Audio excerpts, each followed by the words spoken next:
dengan tema sifat koligatif larutan yang berhubungan dengan keseimbangan kimia, yaitu kita melakukan tekanan osmotik menggunakan timun, yaitu ada 3 variasi. Yang pertama ada dengan air, yang kedua larutan gula, dan larutan garam. Nah, sebelum itu mari kita perkenalkan nama-nama kita, karena jika tak kenal maka tak tahu. Oke, dari Indah.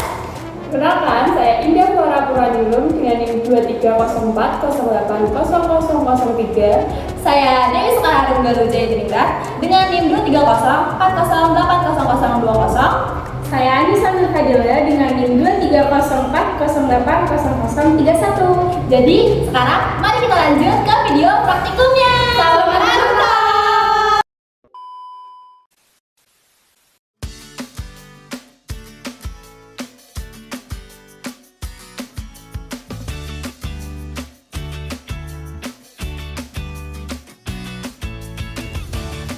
Pada gelas 1 berisikan air murni dan timun.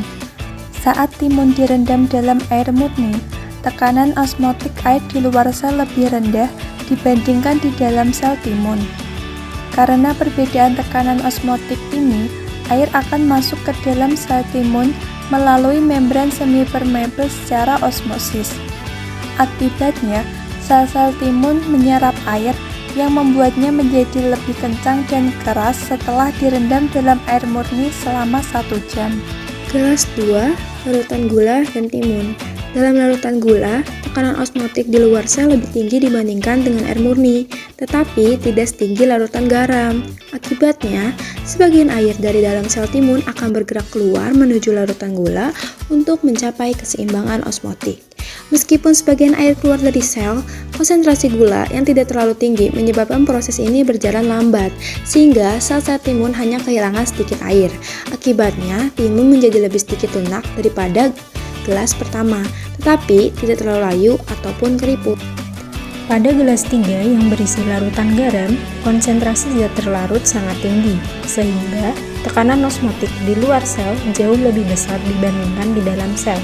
Karena adanya perbedaan tekanan osmotik yang signifikan ini, air dalam jumlah besar bergerak keluar dari sel timun untuk menyeimbangkan konsentrasi. Proses ini menyebabkan sel-sel timun mengalami plasmolisis, yaitu kehilangan banyak air, yang membuat timun menjadi sangat lunak, layu, dan tampak keriput. Dengan demikian, efek larutan garam ini jauh lebih kuat daripada larutan gula karena perbedaan tekanan osmotik yang lebih besar. Pada gelas 1 berisikan air murni dan timun. Saat timun direndam dalam air murni, tekanan osmotik air di luar sel lebih rendah dibandingkan di dalam sel timun. Karena perbedaan tekanan osmotik ini, air akan masuk ke dalam sel timun melalui membran semi-permeable secara osmosis. Akibatnya, sel-sel timun menyerap air yang membuatnya menjadi lebih kencang dan keras setelah direndam dalam air murni selama 1 jam. Gelas 2, larutan gula dan timun. Larutan gula memiliki tekanan osmotik yang lebih tinggi dibandingkan air, sehingga dalam 24 jam, lebih banyak air yang keluar dari sel-sel timun menuju larutan gula untuk mencapai keseimbangan osmotik. Akibatnya, sel-sel kehilangan banyak air, menyebabkan timun menjadi layu dan ukurannya mengecil karena dehidrasi. Pada gelas 3 yang berisi larutan garam memiliki tekanan osmotik yang sangat tinggi, sehingga pergerakan air keluar dari sel berlangsung lebih intens.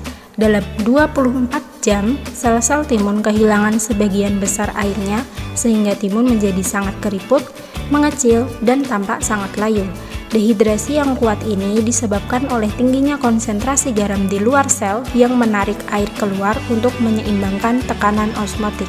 Sehingga secara keseluruhan, semakin tinggi konsentrasi zat terlarut, di sini gula atau garam, semakin besar efek dehidrasi yang terjadi pada timun karena tekanan osmotik yang lebih tinggi menyebabkan air keluar dari sel-sel timun. Nah, begitu teman-teman hasil percobaan pembuktian koligatif larutan yang kami lakukan. Mudah